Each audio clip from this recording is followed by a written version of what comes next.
ልክ ዘይቱ ደግሞ ሚነራል ኦልሞስት የለውም፣ ቫይታሚን ኦልሞስት የለውም፣ ፋይበር የለውም። ጀስት ፒውር ፋት ነው ማለት ነው። ያንን ፍራፍሬ ከነ አሰሩ ከነ ቫይታሚኑ ከነ ሚነራልሱ ሙሉ በሙሉ ትራንስፈር እናደርጋለን። ጁስ ሲሆን ደግሞ ከውስጥ ያ ሁሉ ወጥቶ ኦልሞስት ፒውር ስኳርና ፒውር ፍሩክቶስ። እንጀራ በሽሮ ወዳጆች እንዴት እንጀራ በሽሮን እንመገብ? ጤናማ በሆነ መንገድ ኪሎ መቀነስ ፈለገ። ሽሮም እየበላ ኪሎ መቀነስ ፈለገ። እንዴት ይሆናል? ወደው ምግብ፣ ካልቸራል ምግብ፣ ያደገበት ምግብ እንጀራ በሽሮውን ማቆም አይፈልግም። ክብደቱን ግን ጠግቦ እየበላ ክብደቱን መቀነስ ይፈልጋል። እነዚህ ቺያ ሲድ ተልባንም ሲጠቀም ፋት ያገኛል። ነቶችንም ትንሽ ሲመገብ ኦቾሎኒን ሲመገብ ፋት ያገኛል። ያቺ ሽሮ ግን ብዙ ቅቤ የጠጣች ከሆነ ብዙ ዘይት የጠጣች ከሆነ የካሎሪ በጀቱን ይጨርሳል ብላችሁ አስቡ። የምግብ ኳሊቲ ሳይሻሻል የምግቡ የፕሮቲን መጠን በቂ ባልሆነበት ያኑ እንጀራ በወጥ እየቀነስኩ እየበላሁ ልሂድ ብሎ እንኳን ቢያስብ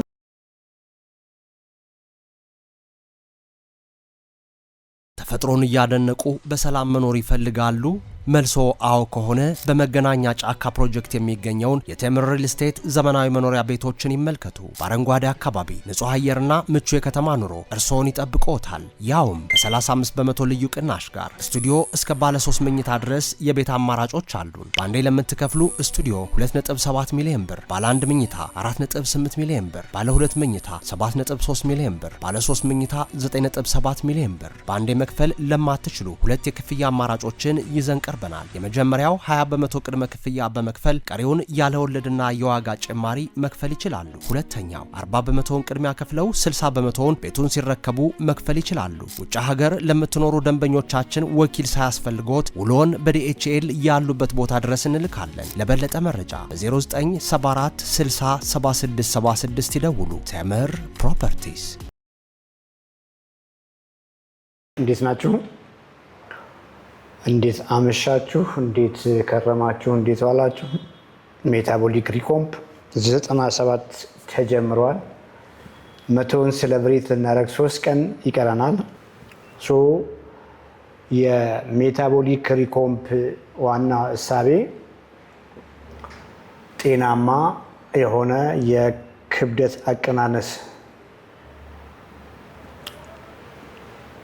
የሚለው ላይ ፎከስ እንድናደርግ፣ ሰዎች ዝም ብለው ክብደት ለመቀነስ በሚል እንዳይራቡ እንዳይጎሳቆሉ የተሻለ መንገድ እንዳለ ለመጠቆም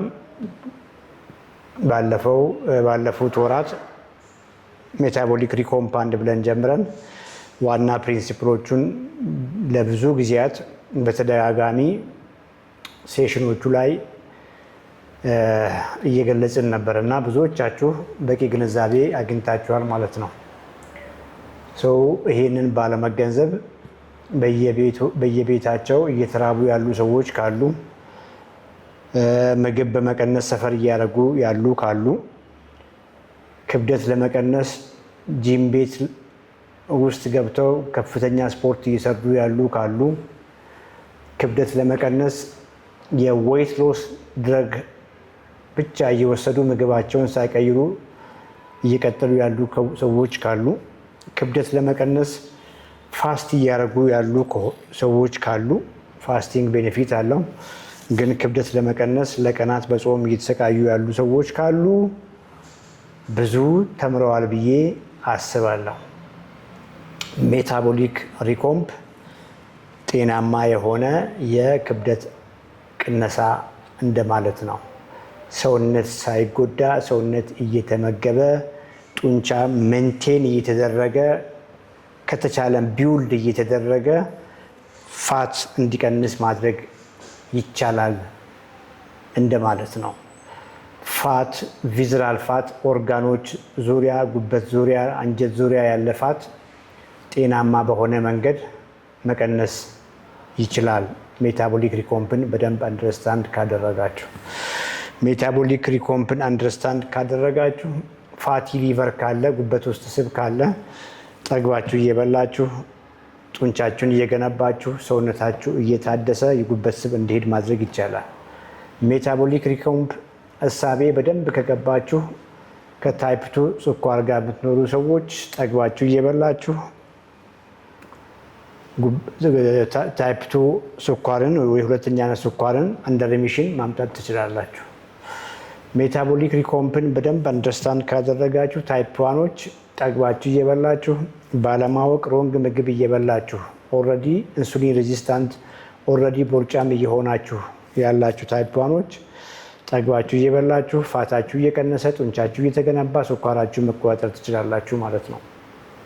ሜታቦሊክ ሪኮምፕ አንደርስታንድ ካደረጋችሁ ሌሎችም ሜታቦሊክ ሲንድሮም፣ ኢሴንሻል ሃይፐርቴንሽን ከዛም ከፍ ሲል ኢንድ ኦርጋን ዳሜጅ ላይ እንኳን ካለ ሳትጎዱ ጠግባችሁ እየበላችሁ ሰውነታችሁን እያደሳችሁ ከነዚህ ከክሮኒክ ሜታቦሊክ ኢልነሶች ጋር ተያይዞ የሚመጡትን የኦርጋን ዳሜጆች እንኳን የምትኖሩ ሰዎች የተሻለ ሰውነት ቢውልድ ማድረግ ትችላላችሁ ማለት ነው። ሜታቦሊክ ሪኮምፕ ዋናው ኮንሰፕት ይሄ ነው።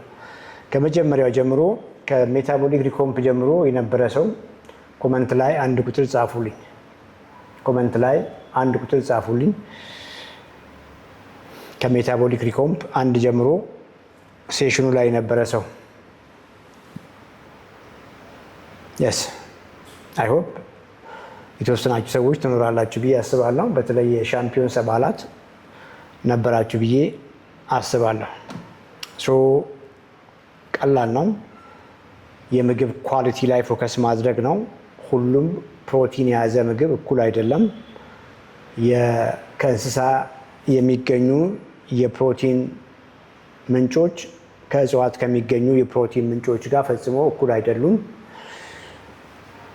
ፕሮሰስ የተደረጉ የተቀነባበሩ የእንስሳ የፕሮቲን ሶርሶች እነ ሆትዶግ እነ ሶሴጅ ምናምኖች ከነ ፊሽ ከነ ቺክን ከነ ቀይ ስጋ ጋር ፈጽሞ እኩል አይደሉም። ካርቦሃይድሬቶችም ሁሉም አንድ አይደሉም። ፍራፍሬዎች ከፍራፍሬ ጁሶች ጋር እኩል አይደሉም። ፍራፍሬዎች ከፍራፍሬ ጁሶች ጋር ኮምፔር ሲደረጉ ይሻላሉ።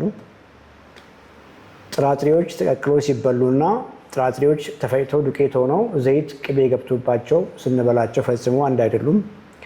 አትክልቶችን ቀቅለን መብላትና አትክልቶችን ስሙዚ አድርገን መጠጣት ፈጽሞ አንድ አይደለም። እህልን ቀቅለን በንፍሮ መልክ በቆሎ መልክ መመገብና እህልን ዱቄት አድርገን አስፈጭተን መመገብ ጋግረን መመገብ ፈጽሞ ካርቦሃይድሬት ዋይዝ አንድ አይደለም። ያንኑ እህል ከውስጡ አሰር አወጥተን ፒውር የሆነ ዱቄት አዘጋጅተን ኬክ አድርገን ኩኪስ አድርገን መመገብ ፈጽሞ ከተቀቀለ እህል ጋር አንድ አይደለም። ሄልዚ ፋት ዋይዝ አቮካዶን መብላትና የአቮካዶ ዘይትን መጠቀም ኮምፕሊትሊ አንድ አይደለም። ሶ ብዙ ጊዜ በፉድ ፕሮሰሲንግ ኃይል ከምግቦች ውስጥ ይወጣና ኢነርጂ ሳክ ይደረግና ለምግብ ፕሮሰሲንግ እንድንጠቀም ሆነ።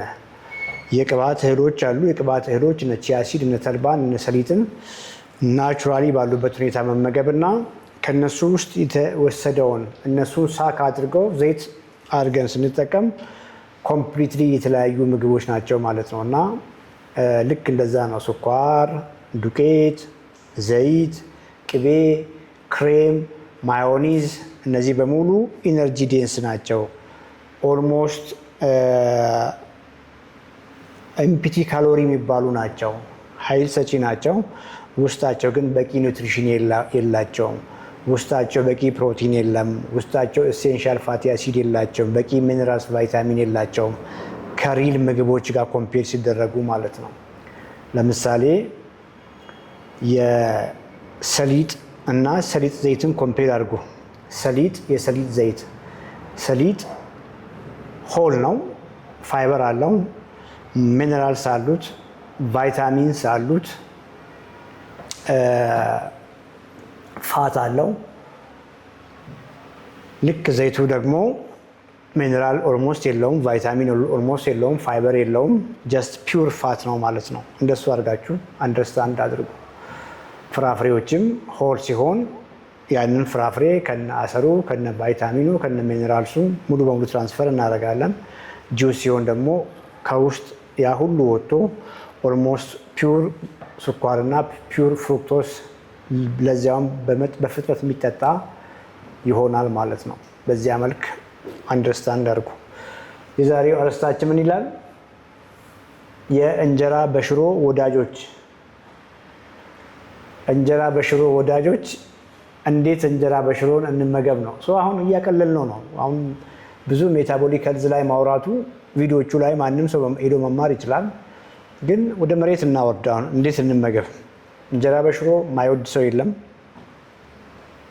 እኛ እንኳን ረስተናል፣ ብዙ ጊዜ በማቆሙም የተነሳ አሁን ረስተናል። ግን መመገብ ይቻላል። እንጀራ በሽሮ መመገብ ይቻላል። ቀለል አድርጉት እሺ። እንጀራ በሽሮን መመገብ ይቻላል። ይሄን ጀነራል ነገር ሳይሆን የምናወራው ከውፍረት ጋር እየታገለ ያለ ሰው ጤናማ በሆነ መንገድ ውፍረቱን መቀነስ የሚፈልግ ሰው እንዴት አድርጎ የሚወደውን ምግብ ይመገብ ነው ቤዚክ ፕሪንሲፕል። የመጀመሪያው ነገር አንድ ሰው ክብደት መቀነስ የፈለገ እንደሆነ የመጀመሪያው ፕሪንሲፕል መጀመሪያ ሰውነቱን መንቴን ለማድረግ ሰውነቱ ባለበት እንዲቆይ ከነውፍረቱ እንዲቆይ ምን ያክል ካሎሪ ያስፈልገዋል ያ ሰው ይታወቃል። ሜንቴናንስ ካሎሪ የምንለው ማለት ነው። እሱን ማወቅ ነው። ለምሳሌ አንድ ሰው ወፍራም የሆነ ሰው የቀን ካሎሪው የሚያስፈልገው በህይወት ለመቆየት ኤክሰርሳይዝ ለማድረግ ሙቭ ለማድረግ የበላውን ምግብ ዳይጀስት ለማድረግ ሜታቦላይዝ ለማድረግ የሚያስፈልገው የቀን ካሎሪው 2000 ነው እንበል። ይሄ ሰው በህይወት እስካለ ድረስ በየቀኑ 2000 ካሎሪ ማቃጠሉ የማይቀር ነው ማለት ነው። ተኝቶም በባዛል ሜታቦሊክ ሬት ኦርጋኖቹ ሰርኩሌሽኑ፣ ዳይጀሽኑ፣ የልብ ምቱ፣ ሳምባው ሲተነፍስ ኃይል እየተጠቀመ ነው። አትርሱ ይሄንን። ከዚያ ውጪ ሲንቀሳቀስ ለኑሮም ለስራውም ሲንቀሳቀስ ልክ እኔ እጄን እንደማንቀሳቅሰው እጁንም ሲያንቀሳቅስ ኃይል ዩዝ እያደረገ ነው። ምግብ ስንበላ ያንን ምግብ ሜታቦላይዝ ለማድረግ በተለይ ፕሮቲን ከፍተኛ የሆነ ኃይል ይፈልጋል። ፕሮቲንን ዳይጀስት ለማድረግ ኃይል እየተጠቀመ ነው ያ ሰው። ኤክሰርሳይስም ሲያደርግ ስሮጥም ክብደት ሲያነሳም ኃይል እያወጣ ነው እና 2000 በዛችሁ ባለበት ኪሎ ላይ መንቴን አድርጎ ለመቀጠል 2000 ካሎሪ ወጪ ያደርጋል ብለን እናስብ። ያ ሰው ክብደት መጨመር ከፈለገ ያንን የካሎሪውን ሰርፕለስ መጨመር ነው። 3000 4000 ካሎሪ እየበላ ከሄደ እየጨመረ ዌት ጌን እያደረገ ይሄዳል። አላማው ያ ሰው አሁን ኪሎ መቀነስ ፈለገ። ጤናማ በሆነ መንገድ ኪሎ መቀነስ ፈለገ። ሽሮም እየበላ ኪሎ መቀነስ ፈለገ። እንዴት ይሆናል? እሱን ነው እንድንመልስ የፈለግኩት። የሚወደው ምግብ ካልቸራል ምግብ ያደገበት ምግብ እንጀራ በሽሮውን ማቆም አይፈልግም። ክብደቱን ግን ጤናማ በሆነ መልክ ጠግቦ እየበላ ክብደቱን መቀነስ ይፈልጋል። የመጀመሪያው ነገር የሚሆነው ይሄንን ሰውዬ ካሎሪ ዲፊሲት ላይ ማስገባት አለበት። ቅድም እንዳልኳችሁ ያ ሰውዬ በዛ ኪሎ ለመቀነስ 2000 ካሎሪ ያስፈልገዋል። እንግዲህ ካሎሪ ብለውን ቃል ለመጠቀምም አንዳንዴ የግድ ነው ኤክስፕሌን ለማድረግ። ክብደት መጨመር አልፈለገም ሰውየው፣ መቀነስ ነው የፈለገው። 2000 ካሎሪ በየቀኑ እያበላችሁት ያንን ሰውዬ ኪሎ ማስቀነስ አትችሉም። ያለው አማራጭ ካሎሪ ዲፊሲት ውስጥ ይህን ሰውዬ ማስገባት ነው። ብዙ ጊዜ ሮንግ በሆነ መንገድ ሲደረግ ከፍተኛ ካሎሪ ዲፊሲት ውስጥ ሰዎች እንዲገቡ ይደረጋል። ለምሳሌ 2000 ካሎሪ መንቴናንስ ያለውን ሰውዬ 1200 ካሎሪ ላይ ብናስገባ ረሃቡ ከባድ ነው፣ ሰውነቱ በጣም ይጎዳል፣ መቀጠል አይችልም። ካሎሪ ዲፊሲቱ እንኳን ካልኩሌት ሲደረግ ትንሽ ነው የሚቀነሰው። ለምሳሌ 1800 ካሎሪ ላይ እናድርገው ይህን ሰውዬ። የስ በቃ ካሎሪ ተገድበዋል። 1800 ካሎሪ ሆነ።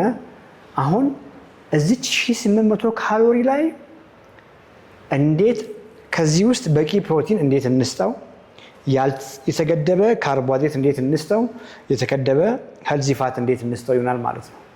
ቬሪ ሲምፕል። መጀመሪያ ሁልጊዜም እንደምናወራው ዴይሊ ፕሮቲን የሚያስፈልገው ስንት ነው? ለምሳሌ 140 ግራም ለቁጥር ቀላል እንዲሆን 150 ግራም ፕሮቲን ያስፈልጋል እንበል። 150 ግራም ፕሮቲን የሚያስፈልገው ከሆነ 150 ሲባዛ 4 ፕሮቲን ፐር ግራም 4 ካሎሪ ያለው 600 ካሎሪውን ፕሮቲን ይዞት ሄደ። ኦኬ 600 ካሎሪውን ፕሮቲን ይዞት ሄደ። ከ1800 ማለት ነው። 1200 አካባቢ ያለን ፋት ከፕሮቲኖች ውስጥ ፋት ያገኛል። ከስጋ ውስጥ ፋት ያገኛል። ከአሳውም ሲመገብ እንቁላልም ሲመገብ ፋት ያገኛል ከሪል ምግቦች ውስጥ። ከዚያ ውጭ ደግሞ ምግብ ሲያበስልም ዘይት መጠቀሙ አይቀርም ትንሽም ቢሆን። ዘን ሳም አቮካዶም መብላት ይኖራል ሳያበዛ። እነዚህ ቺያ ሲድ ተልባንም ሲጠቀም ፋት ያገኛል። ነቶችንም ትንሽ ሲመገብ ኦቾሎኒ ሲመገብ ፋት ያገኛል። እንደምንም አድርገን ፋቱን 50 ግራም ላይ እናምጣ። 50 ግራም በቂ ነው። 50 ግራም ሰውየውን በጣም የፋትን ኤክስትሪምሊ ሎ ማድረግ ዋጋ ያስከፍላል።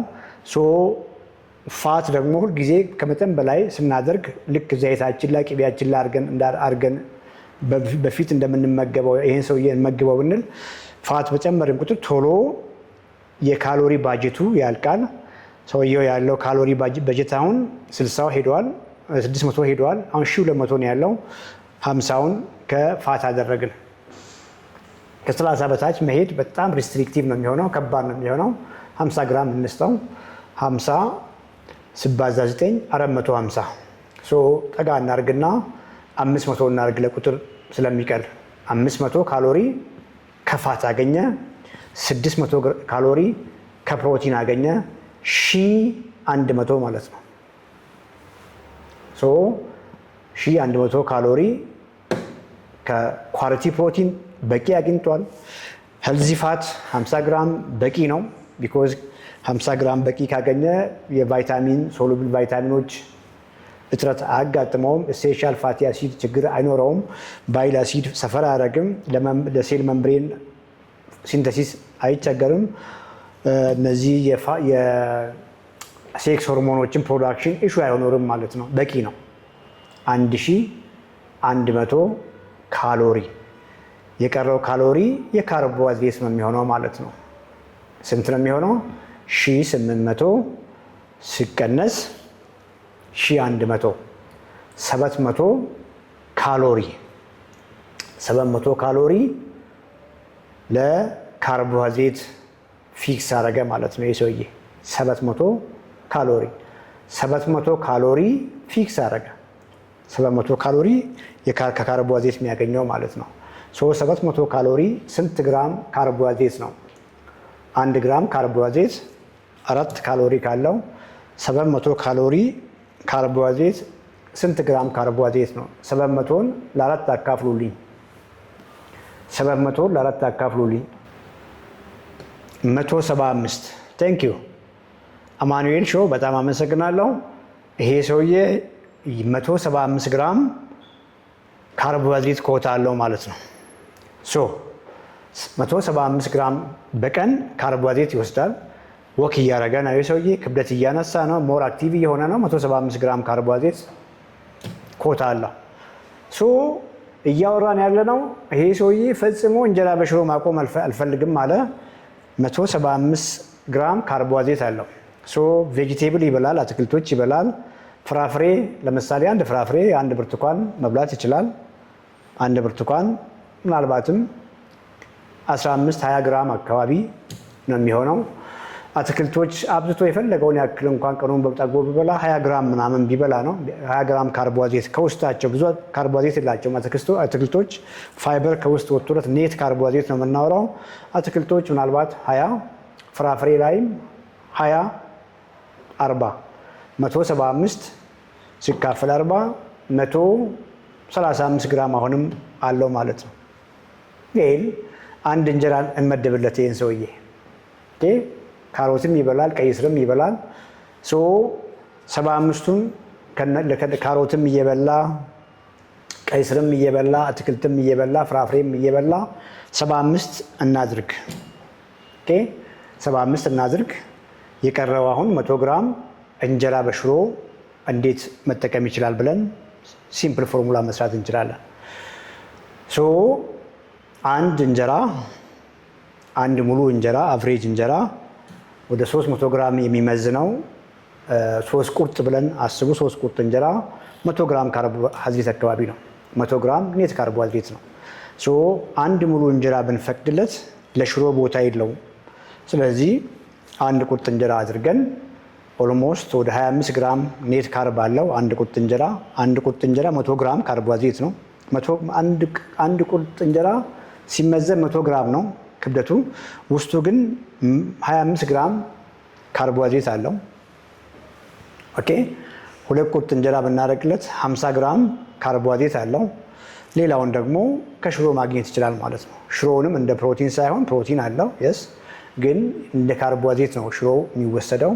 ያንን ሽሮ የቀረውን 50 ግራም ከሁለት ቁርጥ እንጀራ ጋር በልቶ የፕሮቲን የካሎሪ ዲፊሲቱን እንዳስጠበቀ መሄድ ይችላል ማለት ነው።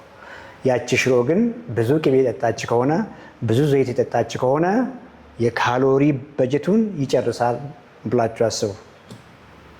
ስ እንግዲህ አንዳንዴ ቴክኒካል መሆን ግድ ይላል እና የሆነ ግንዛቤ እንድታገኙ ብዬ ነው። እንጀራ መጥፎ ሆኖ ሳይሆን በጣሙን ከልጅነታችን ወደነው ስንበላ የነበረው እንጀራ በሽሮ መጥፎ ሆኖ ሳይሆን ኤቢት ፕሮሰስድ ነው፣ ዱቄት ነው። ሁለቱም ዱቄት ናቸው። ምግቦቹ ቴስት በቅመም በምናምን ተደርጎ በጣም እንድንወዳቸው ስለሚሆን ቶሎ እንድንበላ ኦቨር እንድንበላ ስለሚያደርገን ነው ማለት ነው።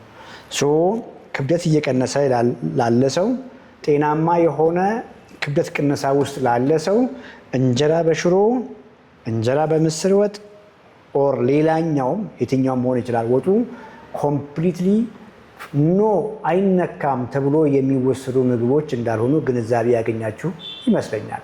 ዋናው የማይጎላው በቂ ፕሮቲን እንዲያገኝ፣ ፋት ቅድም እንዳልኳችሁ የተገደበ እንዲሆን፣ ካርቦሃይድሬቶችም እንጀራ በወጥ ቤስት ካርቦሃይድሬቶች አይደሉም። ከሱ ይልቅ የሚሻሉት አሁንም አትክልቶች፣ ፍራፍሬዎች፣ ስራስሮች፣ ኢቨን ምስር፣ ባቄላ፣ ቦሎቄ በተቀቀለ መልክ ሽሮ ከሚሆን ይልቅ በተቀቀለ መልክ ቢሆን ይሻላል። ሆል ግሬኖችም እነ ቅንጬ እነ አጃ የተቀቀለ እህሉ ራሱ ተቀቅሎ ብንበላ ቤስት ነው። እንጀራ በሽሮ ስቲል ቤስት ነው እያልኩ አይደለም፣ ግን ሰዎች ፕሮግራሙን ዌይት ሎሳቸውንም ወደውት ቀሪ ዘመናቸውን እንዲያደርጉ ይህንን ማድረጉም ያን ያክል ከባድ አይሆንም። የእኛ ክሊያንቶችም እዚህ ላይ ካሉ ብዙዎቹ ይህንን እያደረጉ ነው። መንገድ እንዳለው ግንዛቤ አግኙ። ትልቁ ነገር እንበልና ጀስት ፕሮቲን በቂ ባልተመገበበት ይህ ሰው ክብደት መቀነስ ፈለገ። በፊት የምመገበውን እንጀራ በወጥ እየበላ ፕሮቲን በቂ ባልበላበት ሁኔታ ሄልዚ ካርቦች ብዬ ቅድም ያልኳችሁን በበቂ በማያገኝበት ሁኔታ እንጀራ በወጥ ብቻ እየበላው ክብደት ሊቀንስ ብል ያለው አማራጭ ያንን እንጀራ በወጥ ቁርስም ላይ ምሳም ላይ ራትም እየበላ ካሎሪ ዴፊሲት ላይ መግባት ይችላል። ቅድም ያልኳችሁ ቦታ መምጣት ይችላል። 1800 ካሎሪ ውስጥ መግባት ይችላል። ያ ግን ፈጽሞ የመክሳት ነው የሚሆነው። በቂ ፕሮቲን ባሌለበት፣ ጡንቻ ግንባታ ባሌለበት፣ ወክ ባሌለበት፣ እንቅስቃሴ ባሌለበት መንገድ የምግብ ኳሊቲ ሳይሻሻል የምግቡ የፕሮቲን መጠን በቂ ባልሆነበት ያንን እንጀራ በወጥ እየቀነስኩ እየበላሁ ሊሂድ ብሎ እንኳን ቢያስብ ያ ሰው ይከሳል፣ ጡንቻውን ያጣል፣ ሜታቦሊካሊ በጣም ይታመማል። ከስኳር ለመገላገል ከሆነ ሀሳቡም ከስኳር በዚህ መንገድ ጡንቻ የተጎዳ በመሄዱ ከባድ ያደርገዋል። ክብደት ቅነሳውም ኪሎ ላይ ያለ ሚዛን ሊሻሻል ይችላል። ሰውየው ግን ጤናው እየተዛባ ነው የሚሄደው፣ ሞር እየደከመ ነው የሚሄደው፣ ሞር ሜታቦሊካሊ ሲክ እየሆነ ነው የሚሄደው። አንድ ሰው ጡንቻውን እያጣ በሄደ ቁጥር ሞር የሜታቦሊክ ሄልዙ እየደከመ ነው የሚሄደው። ረሃብ ያንገላታዋል፣ መቀጠል አይችልም። ከጊዜ በኋላ ተመልሶ እነዛኑ ምግቦች መብላት ይመጣል ማለት ነው። ክሊር ነው እንግዲህ። አላውቅም፣ ቴክኒካል ወርዶች አንዳንዴ ለማስረዳት ያስቸግራሉ።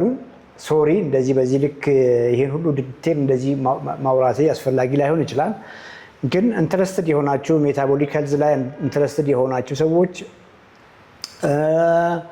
ፕላስ ደግሞ እነዚህ የምንወዳቸው ምግቦች እየበላን እንዴት የምትሉ ሰዎች የሆነ ግንዛቤ ይሰጣችኋል ብዬ አስባለሁ። ተፈጥሮን እያደነቁ በሰላም መኖር ይፈልጋሉ?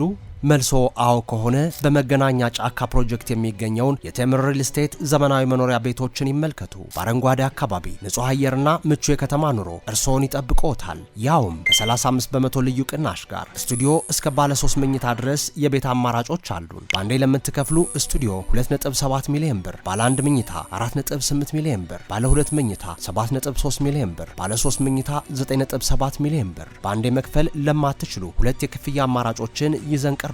የመጀመሪያው 20 በመቶ ቅድመ ክፍያ በመክፈል ቀሪውን ያለ ወለድና የዋጋ ጭማሪ መክፈል ይችላሉ። ሁለተኛው 40 በመቶውን ቅድሚያ ከፍለው 60 በመቶውን ቤቱን ሲረከቡ መክፈል ይችላሉ። ውጭ ሀገር ለምትኖሩ ደንበኞቻችን ወኪል ሳያስፈልጎት ውሎን በዲኤችኤል ያሉበት ቦታ ድረስ እንልካለን። ለበለጠ መረጃ በ0974 60 7676 ይደውሉ። ቴምር ፕሮፐርቲስ